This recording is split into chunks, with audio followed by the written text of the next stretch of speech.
ఇలాంటి సింపుల్ ఆలు ఫ్రై చేసి పెట్టాను.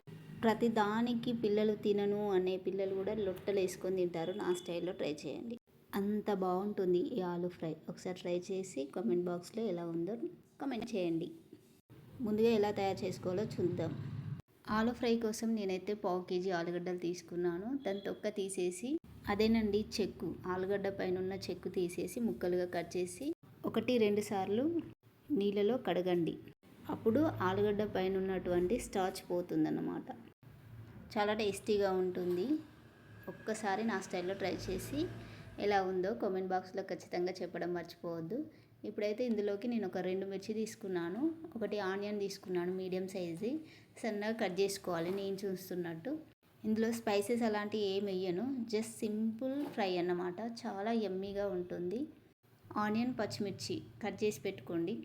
తర్వాత ఆలుగడ్డలను సన్నటి ముక్కలుగా కట్ చేసుకోవాలి. మీకు వీలైనంత సైజులో కట్ చేసి పెట్టుకోండి.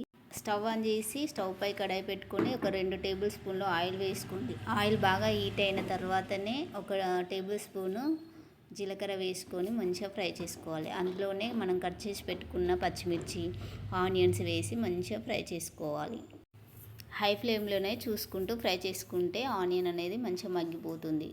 తర్వాత దాంట్లోకి ఉల్లిపాయలు తొందరగా మగ్గడానికి కొంచెం సాల్ట్ వేసుకోవాలి. అందులోనే 1 టేబుల్ స్పూన్ అల్లం వేసుకోవాలి. 1/2 స్పూన్ పసుపు వేసుకొని మంచిగా కలుపుకోవాలి.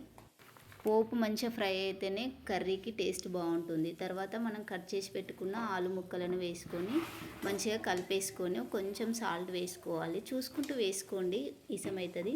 ఆలుగడ్డలు మంచిగా కలిపేసి మూత పెట్టేసి మీడియం ఫ్లేమ్లో ఒక 5 నిమిషాలు ఉడకనివ్వండి. మధ్య మధ్యలో చూసుకుంటూ కలుపుకోవాలి. దాంట్లోకి కొంచెం 1 స్పూన్ కారం వేసుకోవాలి. టేస్ట్కి సరిపడా, మీ టేస్ట్కి సరిపడా కారం వేసుకోండి. ఎక్కువ స్పైసెస్ ఏమి యాడ్ చేయొద్దు. అలా అయితేనే ఆలు ఫ్రై సింపుల్గా బాగుంటుంది. అందులోకి ధనియాల పౌడర్ 1 స్పూను, కొంచెం గరం మసాలా వేసుకున్న టేస్ట్ కోసం. మూత పెట్టేసి మనం చిన్న మంట పైన ఉడికించుకోవాలి. తర్వాత మూత తీసి చూసారంటే ఆలు ఫ్రై చాలా యమ్మీగా ఉంటుంది, సూపర్ టేస్టీగా ఉంటుందని ఒకసారి ట్రై చేయండి. ఈ కర్రీ చపాతీలోకైనా అన్నంలోకైనా చాలా బాగుంటుంది. ఒకసారి ట్రై చేసి కామెంట్ బాక్స్లో చెప్పడం మర్చిపోవద్దు.